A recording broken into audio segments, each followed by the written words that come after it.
Les invito a abrir sus Biblias en Lucas capítulo 11. Lucas capítulo 11. La última enseñanza que tuvimos fue la enseñanza acerca de Marta y de María, cuando Cristo llega a su casa. Y una se sentó a los pies del Señor para escuchar sus enseñanzas. Y María estaba afanada y turbada con muchas cosas. Pero le dice Cristo: no te afanes, Marta, porque solo una cosa es necesaria en la vida, y María ha escogido la mejor parte. Y la cosa que es necesaria en nuestras vidas es estar a los pies de Cristo cada día. Si usted y yo no vivimos a los pies de Cristo cada día, nuestra vida pierde sentido. Y los afanes del mundo y los placeres de la vida, las cosas temporales nos envuelven y nos sacan del foco que Dios nos ha mostrado. Pues bien, después de haber estudiado ese pasaje, hoy nos corresponde otro pasaje maravilloso, que está en el capítulo 11, en los versículos 1 al 13.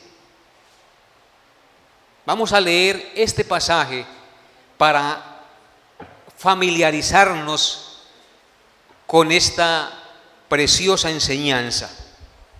Dice así: aconteció que estaba Jesús orando en un lugar, y cuando terminó, uno de sus discípulos le dijo: Señor, enséñanos a orar, como también Juan enseñó a sus discípulos.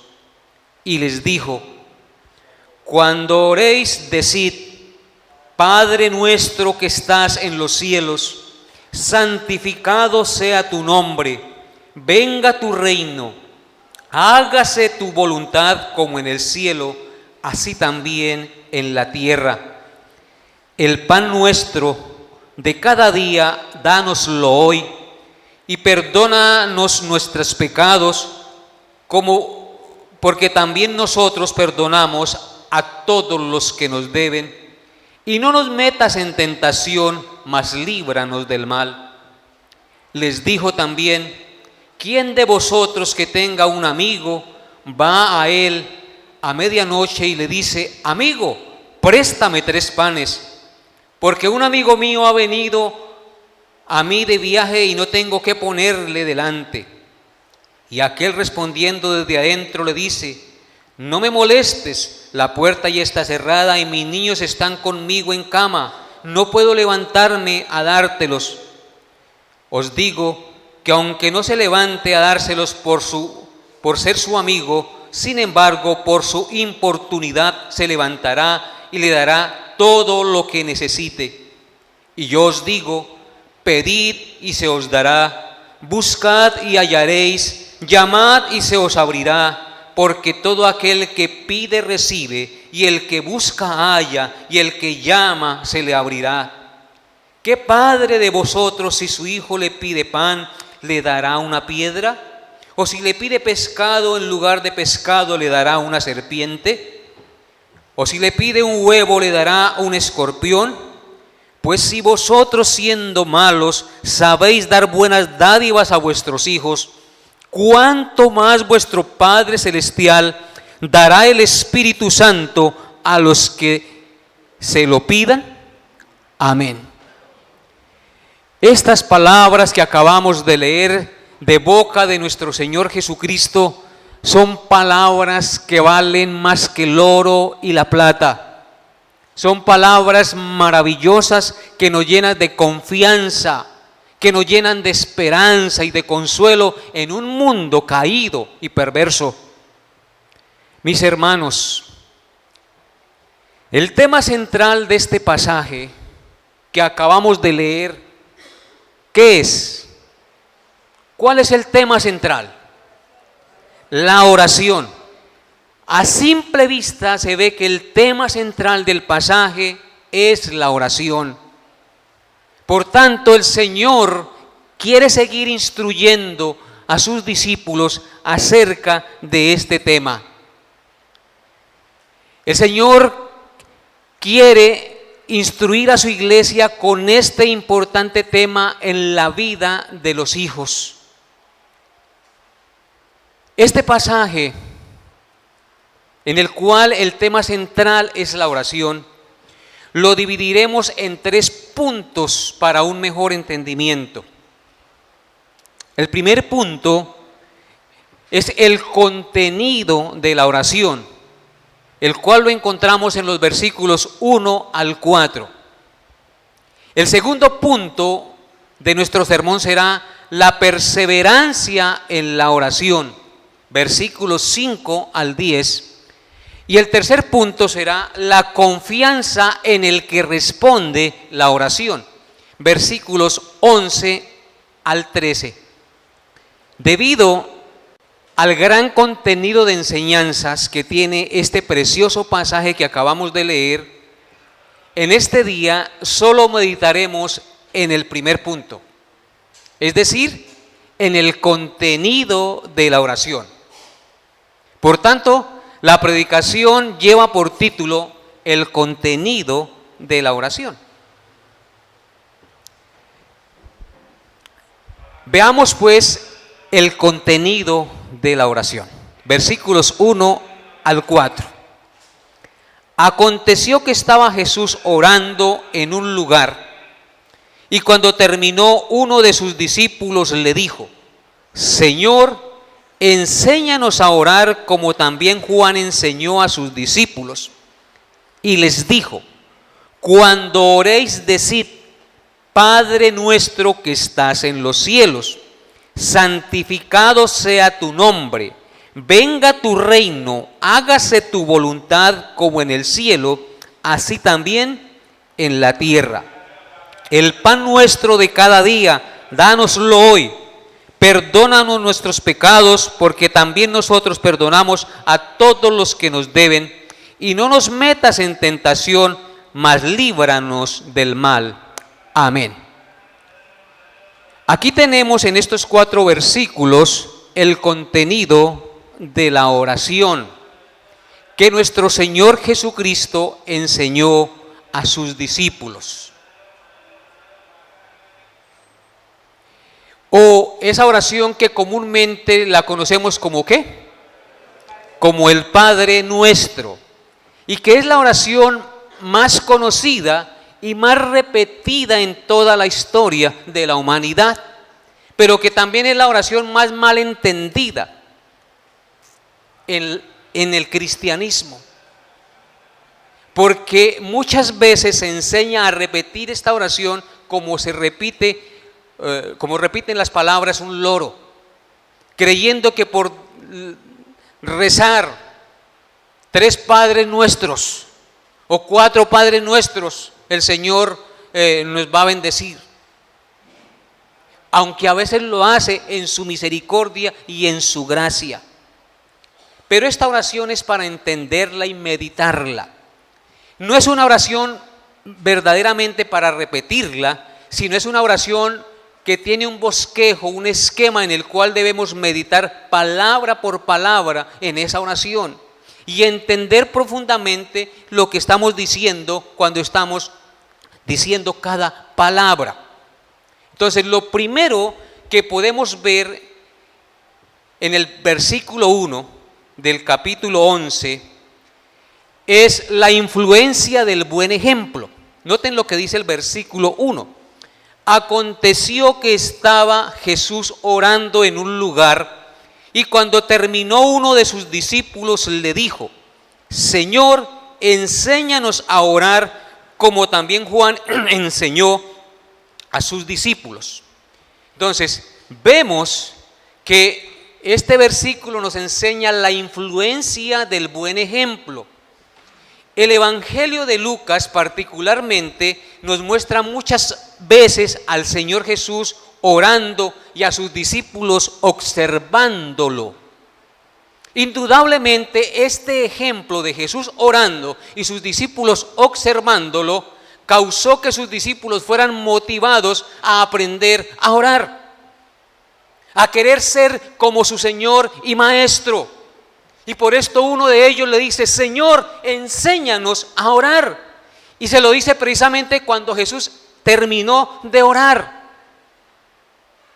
Aconteció que estaba Jesús orando en un lugar, y cuando terminó, uno de sus discípulos, no nos dice cuál de ellos, le dijo: Señor, enséñanos a orar, como también Juan enseñó a sus discípulos. En esos días era la costumbre de que los maestros enseñaban a orar a sus discípulos, pero enseñaban a orar de una manera repetitiva y costumbrista. Y aquí Jesús les va a enseñar una oración diferente y un modelo de oración totalmente contrario a lo que en esos tiempos se utilizaba. Entonces, se ha dicho con mucha razón que el ejemplo es una de las cosas que más influye en los demás, ¿sí o no? El ejemplo es una influencia poderosísima en los demás, sea para bien o sea para mal. ¿Cuál es el ejemplo que usted está dando a sus hijos, mis hermanos? ¿Sus hijos lo ven tomar la iniciativa para orar cuando se sienta a la mesa a comer los alimentos? ¿O lo ven que usted se sienta a la mesa y come y no le da gracias a Dios, sino que por estar afanado y ensimismado en sus asuntos se olvida de reconocer que Dios es el que le provee las cosas? Cuando sus hijos van a salir de la casa, ¿los invita a orar para encomendar a Dios su salida? ¿Los está influyendo usted con ese buen ejemplo? De la manera que Cristo influenció a sus apóstoles, a sus discípulos, con el buen ejemplo de la práctica de la oración. Y no solamente con el buen ejemplo de la práctica de la oración, sino con muchas cosas más. Sus compañeros de trabajo lo ven orar, lo ven leer la Biblia. ¿Qué ejemplo estamos dando en el lugar de trabajo, en el lugar donde tenemos influencia con las personas que nos relacionamos? Recordemos que el ejemplo influye poderosísimamente en los demás. Fue por eso que el apóstol Pablo dijo en 1 de Corintios capítulo 11 versículos 32 y 33 lo siguiente. Capítulo 10, es capítulo 10, no es 11, capítulo 10, no estaba lejos. Capítulo 10, versículos 32, 33 y versículo 1 del 11. Dice así: no seáis tropiezo ni a judíos, ni a gentiles, ni a la iglesia de Dios. ¿Cómo es uno tropiezo a la iglesia? Hermanos, ¿cómo es uno tropiezo a la iglesia, o a los hijos, o a los hermanos, o a la esposa, o al esposo? Dando mal ejemplo. Y aquí Pablo nos dice: no seáis tropiezo ni a judíos, ni a gentiles, ni a la iglesia de Dios. Y lo interesante es que él dice eso cuando miramos el versículo 31, lo entendemos. Si pues coméis o bebéis o hacéis otra cosa, hacedlo todo para la gloria de Dios. Lo que nos indica que el buen ejemplo debe ser contundente en nuestra vida. Debe ser una práctica diaria, aún en las cosas mínimas y más insignificantes que nos parezcan. Si comemos, si bebemos o hacemos otra cosa, debemos hacerlo todo para la gloria de Dios. Y por eso es que él a reglón seguido dice: no seáis tropiezo ni a judíos, ni a gentiles, ni a la iglesia de Dios. Versículo 33: como también yo en todas las cosas agrado a todos, no procurando mi propio beneficio, sino el de muchos, para que sean salvos. ¿Cómo no soy mal ejemplo? ¿Procurando qué? El beneficio de todos para que sean salvos. De tal manera que yo como cristiano debo guardar mis palabras, debo guardar mis acciones, todas aquellas cosas que puedan ser tropiezo para alguien. Y termina Pablo diciendo en el verso 1: sed imitadores de mí, así como yo de Cristo. ¿A quién imitaba Pablo? A Cristo. ¿A quién debemos imitar nosotros? Por lo tanto, Cristo es nuestro ejemplo de vida. Y no solamente en el hablar, sino en el hábito maravilloso de la oración, que es el tema que nos ocupa en este día. Cuando vieron sus discípulos que Cristo estaba orando, uno de ellos le dice: Señor, enséñanos a orar. ¿Por qué le dijo eso a ese discípulo? Porque vieron que la costumbre y la práctica de Cristo era ¿qué? Orar. Por eso debemos influenciar nuestros hijos con la práctica de la oración. Pero para esto tenemos que orar, que nuestros hijos nos vean orar, que nos vean ponernos de rodillas ante el trono de la gracia, buscando su misericordia, su guía y su dirección. Amén. Bien, hermanos, regresemos a Lucas, después de haber escudriñado el primer versículo del capítulo 11. En los versículos 2 al 4 está el contenido de la oración. El famoso Padre Nuestro. Esta oración que el Señor enseñó a sus discípulos por petición de ellos mismos, llamada comúnmente el Padre Nuestro, contiene una invocación y 6 peticiones. Una invocación y 6 peticiones. Las primeras 3 peticiones tienen que ver con Dios y con su gloria. Y las 3 últimas tienen que ver con el hombre y sus necesidades. Noten la invocación y las primeras 3 peticiones, que tienen que ver con la gloria y la honra de Dios. Cristo dijo: cuando oréis, decid: Padre nuestro que estás en los cielos. Esa es una invocación del nombre de Dios, reconociéndolo como Padre y reconociendo que está ¿dónde? En los cielos. Esa invocación es a la gloria de Dios. Luego dice: santificado sea tu nombre. Esa es la primera ¿qué? Petición. La segunda: venga tu reino, hágase tu voluntad como en el cielo, así también en la tierra. La segunda es: venga tu reino. Y la tercera es: hágase tu voluntad como en el cielo, así también en la tierra. Y las 3 peticiones restantes son a las necesidades del hombre. Dice el verso 3: el pan nuestro de cada día, dánoslo hoy. La primera petición. La segunda: perdona nuestros pecados, porque también nosotros perdonamos a todos los que nos deben. Esa es la segunda petición del segundo bloque. Y la tercera: no nos metas en tentación, mas líbranos del mal. Estas 3 tienen que ver con el hombre y sus necesidades. Es decir, que esta oración del Padre Nuestro empieza por darle la gloria a Dios, por dar a Dios el lugar supremo que le corresponde, y después, y solo después, nos volvemos hacia nosotros y nuestras necesidades. Solo cuando se le da a Dios el lugar que le corresponde, todo lo demás pasa a ocupar el lugar que le corresponde. ¿Me hice entender? Y esto es lo que nos enseña el Padre Nuestro. En primer lugar, a darle la gloria, el honor y la supremacía al Dios que hizo los cielos y la tierra. Y luego sí nos volvemos hacia nuestras necesidades. Solo así podemos entender esta oración. Por tanto, la oración no debe ser un intento, oíganlo bien, la oración no debe ser un intento de forzar la voluntad de Dios a nuestros deseos, sino siempre un deseo de depender y someter nuestra voluntad a Dios.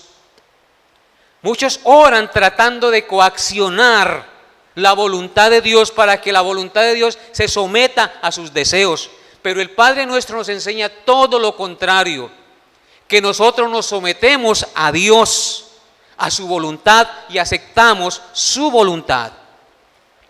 Para decirlo de otra manera, esta oración solo puede ser suya, o la puede hacer suya la persona que sabe lo que está diciendo.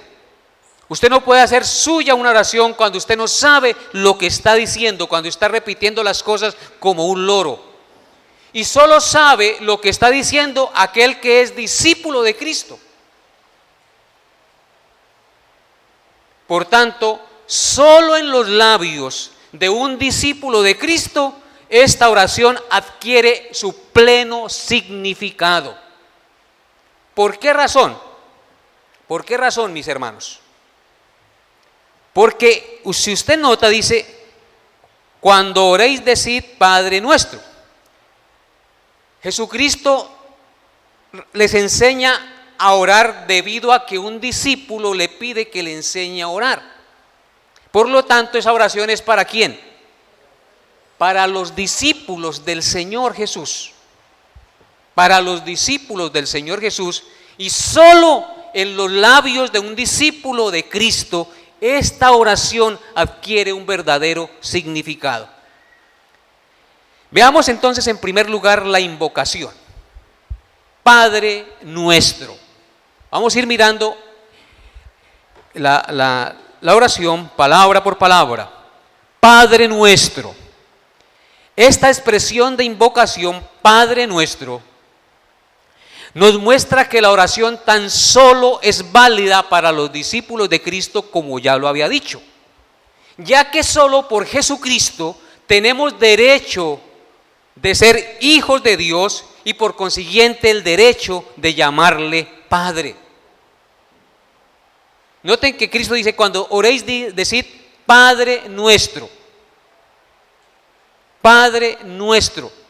Recordemos una cosa, mis hermanos, que todo el género humano es creación de Dios, pero no todos son hijos de Dios. La gente cree que todo el género humano son hijos de Dios, pero la Biblia nos enseña que no todo el género humano son hijos de Dios. La Escritura dice que la oración del impío es abominación a Dios. ¿Y por qué la oración del impío es abominación a Dios? Porque el impío no ora confiado en la justicia de Cristo, sino en su propia justicia. El impío no está justificado en la sangre de Cristo, mientras que el verdadero discípulo de Cristo sí. Noten lo que dice Juan capítulo 1, versículos 12 y 13. Todos son creación de Dios, mas no todos son hijos de Dios. Dice Juan 1, 12 al 13. Mas a todos los que le recibieron, a los que creen en su nombre, les dio potestad de ser hechos hijos de Dios. ¿Escucharon esas palabras? Dice, mas a todos los que le recibieron, a los que creen en su nombre, les dio potestad, el derecho de ser ¿qué? Hijos de Dios. ¿Quiénes son entonces los hijos de Dios? Los que creen en Cristo y le reciben como su Señor y Salvador. Versículo 13, los cuales no son engendrados de sangre, ni de voluntad de carne, ni de voluntad de varón, sino de Dios. Y por eso es que Cristo dice en primer lugar, cuando oréis, decid, Padre nuestro. Porque solo el discípulo de Cristo tiene el derecho de llamarle Padre. Porque por Jesucristo es que venimos a ser ¿qué? Hijos de Dios. Ahora noten lo que dice Juan 14, 6 y 7.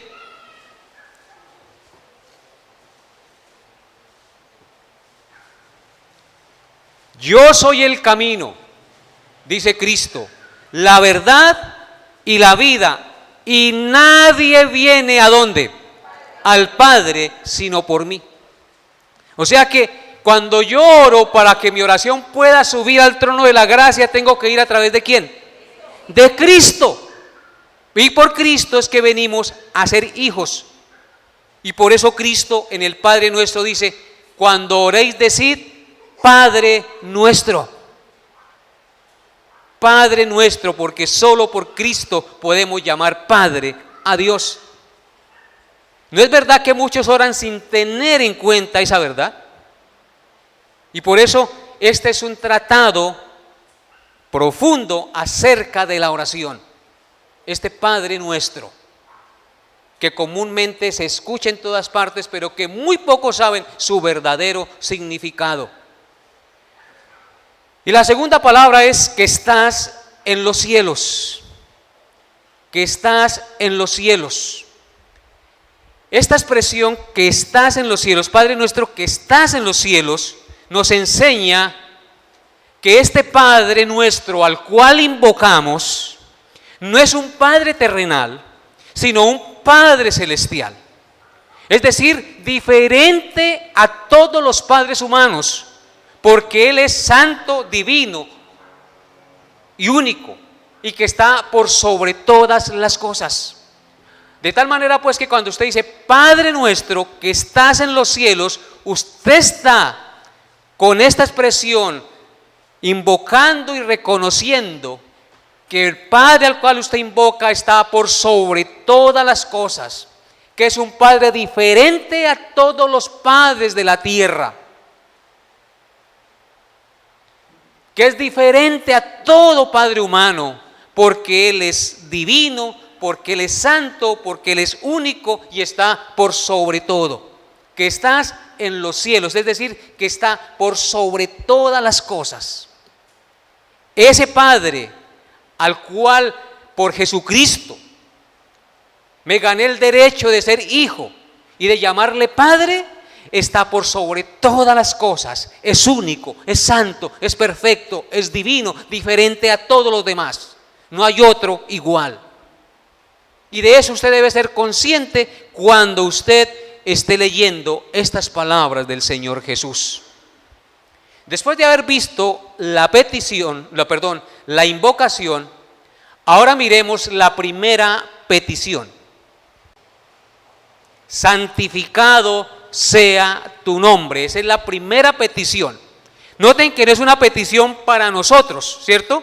Sino una petición ¿para quién? Para exaltar el nombre de Dios. Dice, santificado sea tu nombre. Santificado quiere decir considerar como diferente, dar un lugar único y especial al nombre de Dios. Es desear día a día no tomar su nombre santo en vano. En otras palabras, es el deseo ferviente de reverenciar su nombre en todo lo que hacemos. Ese debe ser el sentir de un verdadero discípulo. Desear día a día no tomar su nombre en vano. Que día a día nuestro corazón sienta ferviente deseo de exaltar y glorificar a Dios en todo lo que hacemos. Entonces, eso significa santificado. Considerar diferente, único y especial el nombre de Dios. Y la palabra, el nombre, santificado sea tu nombre, es la naturaleza y la personalidad de la esencia de Dios en todos sus atributos. Por tanto, cuando oramos santificado sea tu nombre, queremos decir que deseamos ser capacitados para darle el lugar único y soberano que merece el carácter santo y perfecto de Dios. Por eso el salmista dijo en el Salmo 34 lo siguiente, versículos 1 al 3. Bendeciré a Jehová en todo tiempo. Su alabanza estará de continuo en mi boca. En Jehová se gloriará mi alma. Lo oirán los mansos y se alegrarán. Engrandece a Jehová conmigo y exaltemos aún a su nombre. Ese era el sentido el deseo del salmista en el Antiguo Testamento, que todo el pueblo exaltaran a una y glorificaran el nombre de Dios. Pero quiero hacer una pequeña aclaración. El nombre no quiere decir simplemente el nombre propio por el que se conoce a una persona, como por ejemplo Carlos o Juan. En el idioma hebreo, el nombre quiere decir la naturaleza, el carácter, la personalidad de Dios, en cuanto nos es conocido o revelado en su palabra. Esto resulta claro cuando vemos cómo usan en el Antiguo Testamento los autores de la Biblia el nombre de Dios. Por ejemplo, el salmista dice: en ti confiarán los que conocen tu nombre. Salmo 9:10. Cuando escuchamos esa expresión, en ti confiarán los que conocen tu nombre, es claro que esto no quiere decir que los que saben que Dios se llama Jehová pondrán su confianza en Él. Quiere decir que los que conocen la naturaleza, el carácter y los atributos de Dios confían en Él. Muchos saben que Jehová es el nombre de Dios, pero no conocen su carácter, su naturaleza, su santidad, sus atributos, y por eso no ponen su confianza en Él. Por eso, cuando el salmista dice: en ti confiarán los que conocen tu nombre, quiere decir que los que conocen la naturaleza, el carácter y los atributos de Dios confiarán plenamente en Él, porque eso es el nombre de Dios. No es simplemente un nombre, sino es algo más, lo que significa ese nombre. El salmista dice en el Salmo 27 lo siguiente: unos confían en carros de combate y otros en caballería, pero nosotros en el nombre de nuestro Dios tendremos confianza. Así dice el salmista. Mientras que unos confían en caballos, otros en caballería y confían en el combate de la espada, otros dicen: en el nombre de nuestro Dios tendremos confianza. Está claro que esto no quiere decir que en tiempos difíciles el salmista se acordará de que Dios se llama Jehová y entonces va a ganar. No, mis hermanos, quiere decir que en tiempos difíciles el salmista se acordará de la naturaleza y el carácter de Dios, se acordará de cómo es Dios, y ese recuerdo del carácter santo, perfecto y poderoso de Dios le dará confianza y valor para triunfar en los tiempos y en los momentos difíciles. Amén. Entonces, cuando decimos santificado sea tu nombre, estamos trayendo a la memoria el carácter, la naturaleza, la santidad y la perfección de Dios a nuestra mente, y estamos deseando que el carácter, la naturaleza, la santidad y toda la perfección de Dios sea exaltada por todos los hombres. Amén. Entonces, si notan ustedes cómo esta oración va tomando dimensiones extraordinarias que nosotros, cuando las leemos a priori, no las podemos entender, hasta que por el Espíritu Santo nos es revelado este precioso mensaje. Veamos entonces, después de haber visto la primera petición, veamos la segunda petición: venga tu reino. Venga tu reino significa que deseamos profundamente, óiganlo bien, significa que deseamos profundamente que el gobierno de pecado y de maldad de Satanás sea aniquilado y que el gobierno de Dios se establezca cada vez más en la tierra a través del conocimiento de su Hijo Jesucristo. Vuelvo y repito, cuando decimos venga tu reino, significa que deseamos profundamente que el gobierno de pecado y de maldad de Satanás sea aniquilado y destruido, y que el gobierno de Dios se establezca cada vez más en la tierra y en el corazón de los hombres a través del conocimiento de su Hijo Jesucristo. Noten lo que dice Apocalipsis capítulo 11, versículos 15 al 17. Apocalipsis capítulo 11, versículos 15 al 17. dice lo siguiente: el séptimo ángel tocó la trompeta y hubo grandes voces en el cielo que decían.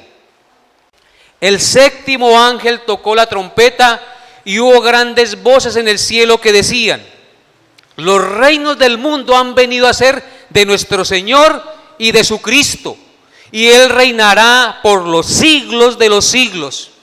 Y los 24 ancianos que estaban sentados delante de Dios en sus tronos se postraron sobre sus rostros y adoraron a Dios, diciendo: te damos gracias, Señor Dios Todopoderoso, el que eres y que eras y que has de venir, porque has tomado tu gran poder y has ¿qué?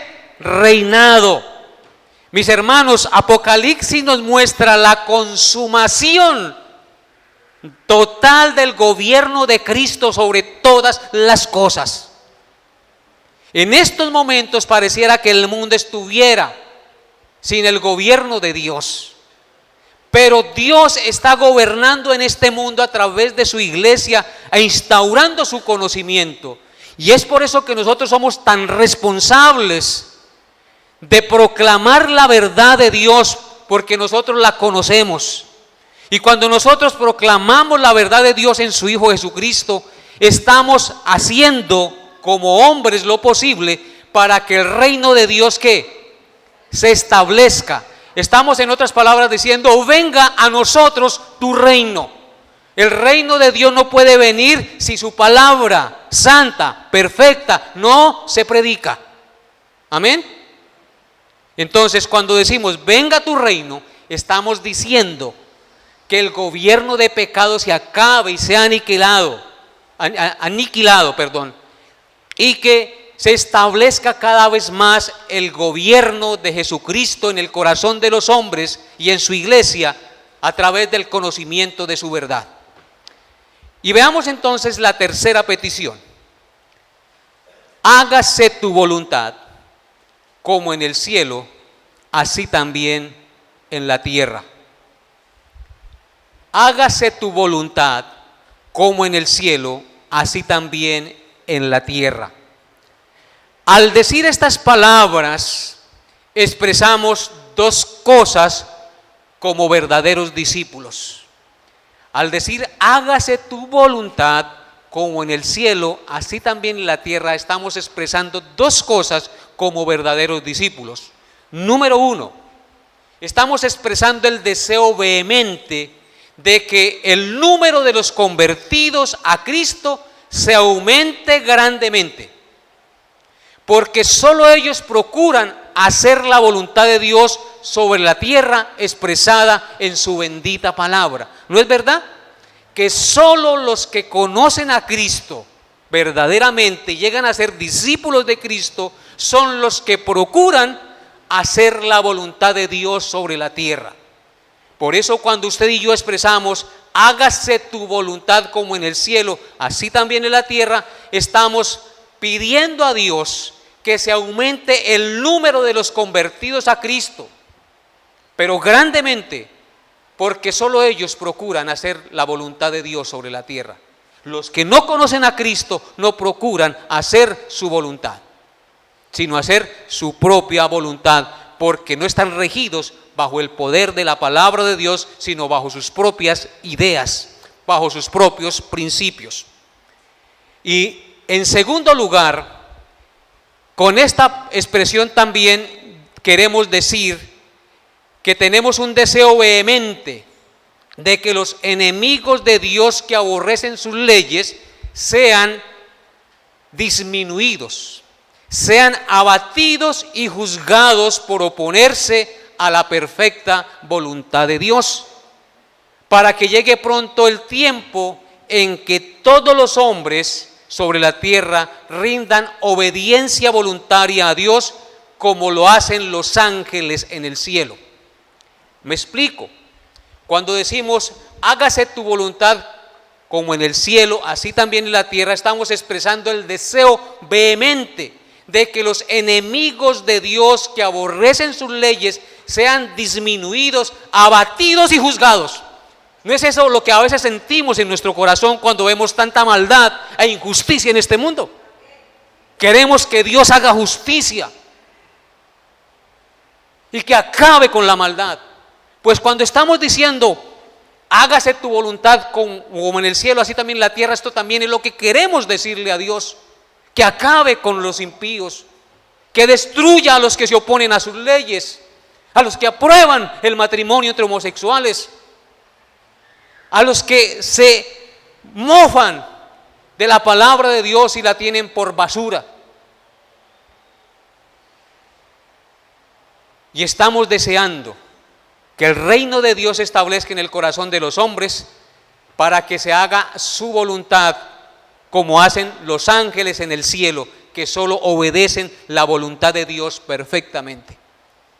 Qué deseo tan maravilloso el de nuestro Señor Jesucristo, que quiere transmitir al corazón de los hombres que son sus discípulos a través de estas palabras.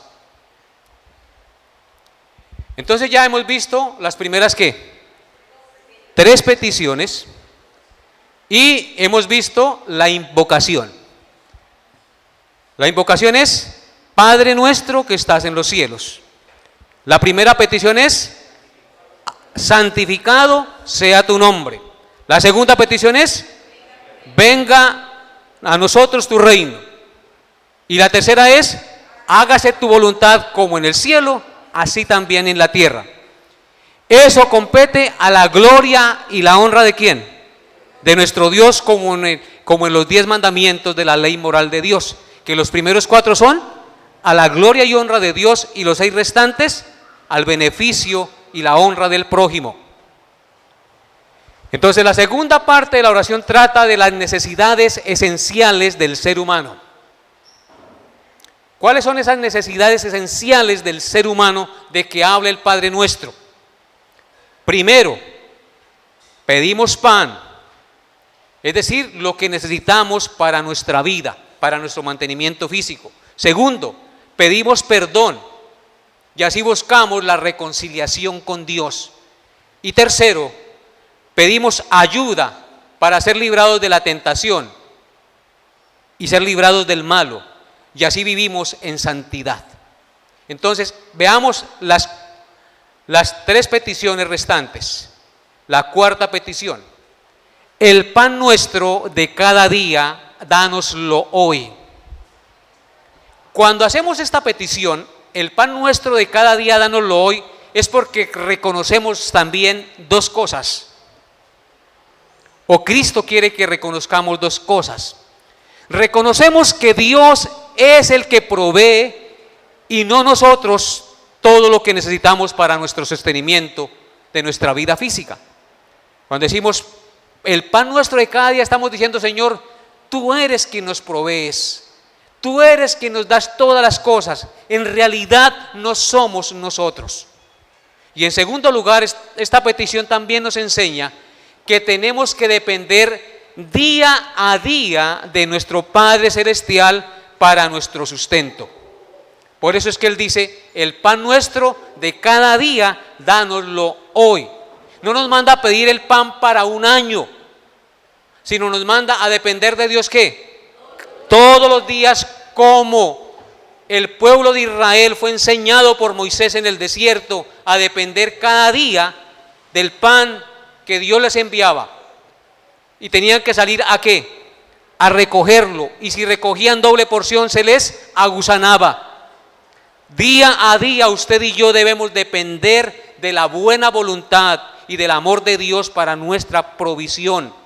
Por tanto, mis hermanos, todo lo que comemos a diario es un regalo de nuestro bondadoso Padre Celestial. Cuando usted se sienta a la mesa y tiene ahí su comidita, usted debe pensar: esto es un regalo de la bondad y de la misericordia de Dios. Por eso el salmista dijo en el Salmo 145, versículo 16, que Él abre su mano y colma de bendición a todo ser viviente. Es Dios quien nos provee todas las cosas. El pan nuestro de cada día, dánoslo hoy. Qué bueno que cada día cuando usted se levante, Señor, después de alabarlo, después de glorificarle, el pan nuestro de cada día, el pan de mis hijos, el pan de mi esposa, el pan de mi familia, dánoslo hoy, Señor. Y noten que es en plural. Él no pide el pan solo para él, sino también pide el pan para los demás. Amén. Y veamos la quinta petición. Perdona nuestros pecados, porque también nosotros perdonamos a los que nos deben. La primera tiene que ver con nuestra necesidad física, el sustento de nuestro cuerpo. La segunda tiene que ver con el cuidado de nuestro espíritu, de nuestra alma. Con esta petición, perdona nuestros pecados, porque también nosotros perdonamos a los que nos deben, reconocemos dos cosas.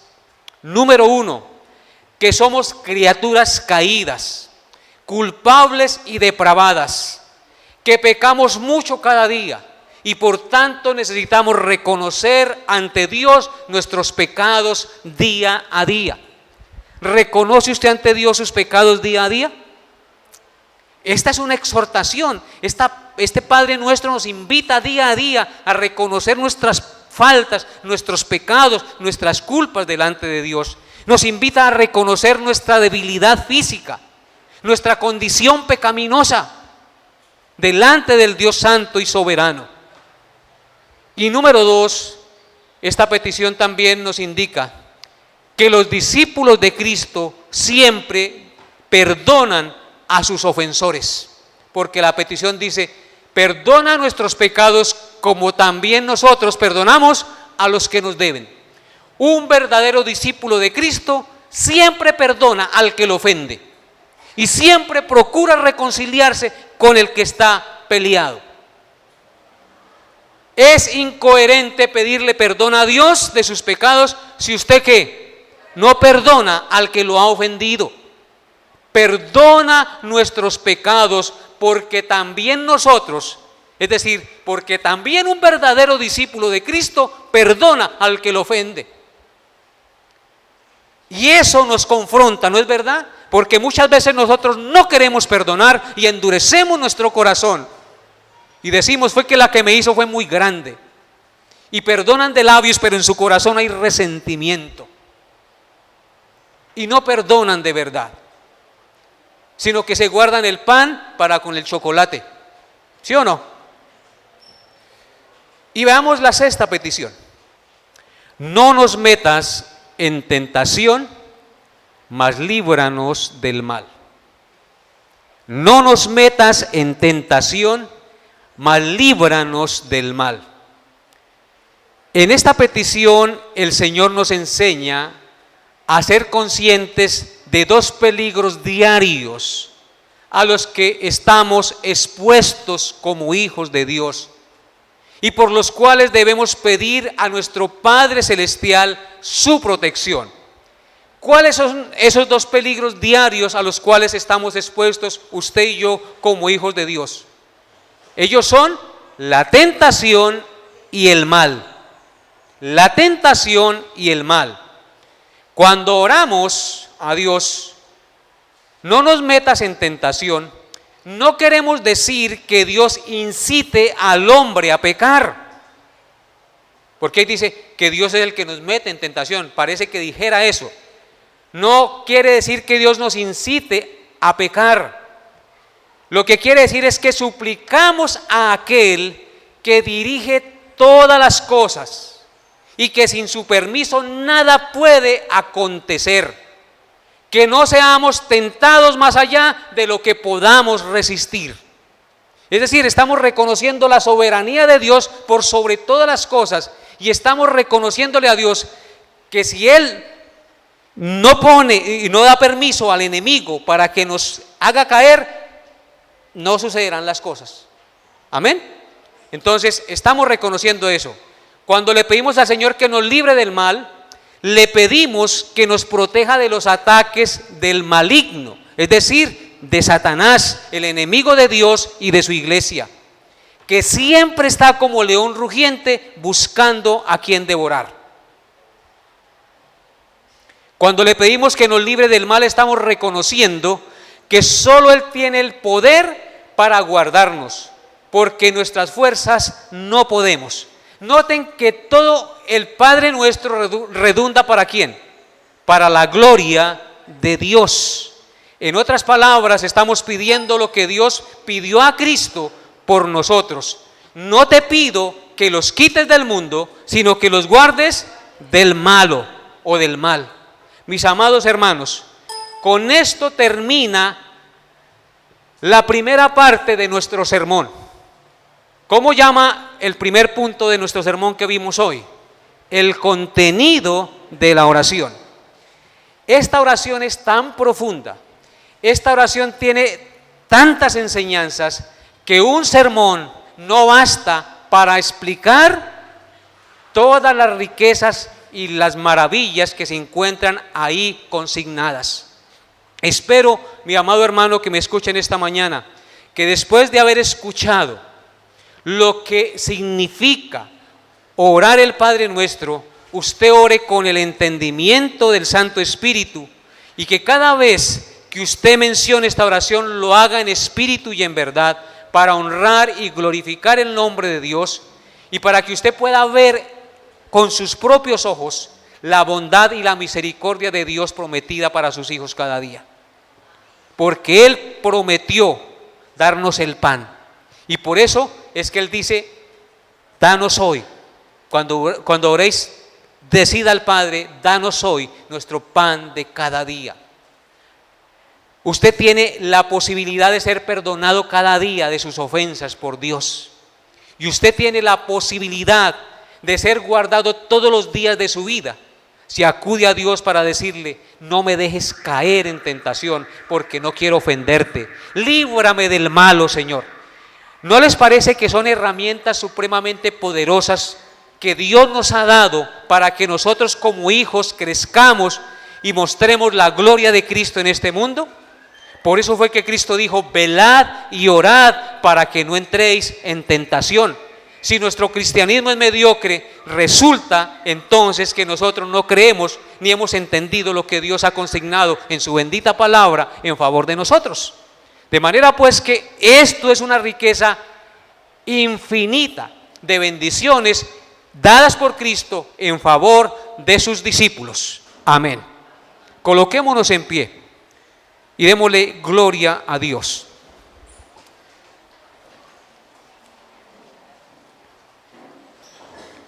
Padre Santo,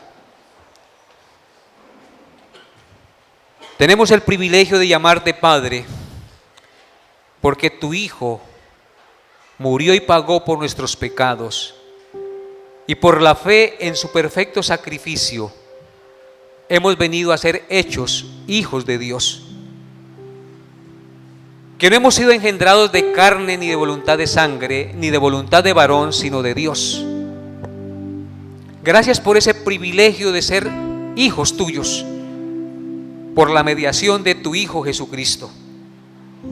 Gracias por poder acudir ahora a ti como Padre amoroso y misericordioso, que merece ser exaltado y reconocido por sobre todas las cosas. Ese Padre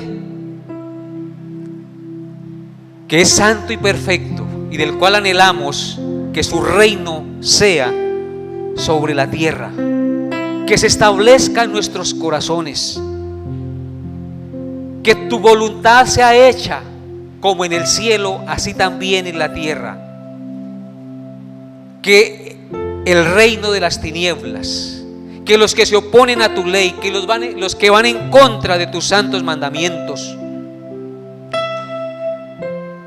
se arrepientan o sean castigados por oponerse a tu verdad.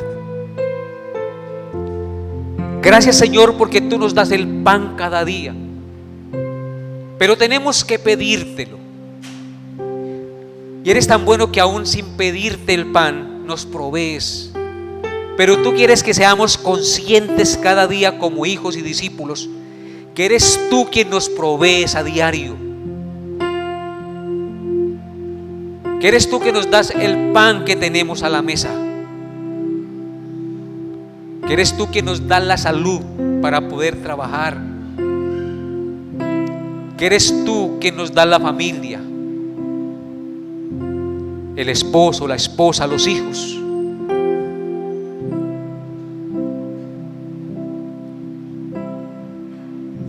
No nos dejes caer en tentación, Señor. Día tras día, Padre Santo,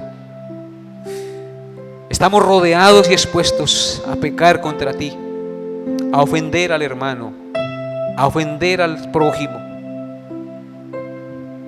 Llénanos de tu Espíritu, Padre, y concédenos, Padre Santo, las fuerzas para resistir la tentación, porque estamos seguros que no nos das una tentación la cual no podamos soportar, sino que juntamente con la prueba nos das también la salida. Ayúdanos, mi Señor, ayúdanos, nuestro Salvador, porque solo en ti y nada más que en ti, Padre, tenemos fuerzas y esperanzas. Líbranos del maligno que nos acecha, de accidentes, de caídas, Padre Santo, de asaltos, de ladrones, Padre Santo. Guarda nuestros negocios, guarda a nuestros hijos en las calles. Ampáranos, Dios, porque solo tú lo puedes hacer y por eso venimos a ti. Líbranos del malo, líbranos del mal, Señor. No nos dejes caer en tentación. Ayúdanos, ayúdanos, Padre. Dependemos de ti. Sin ti nada somos, Padre. Eres tú el Rey y el Señor por sobre todas las cosas.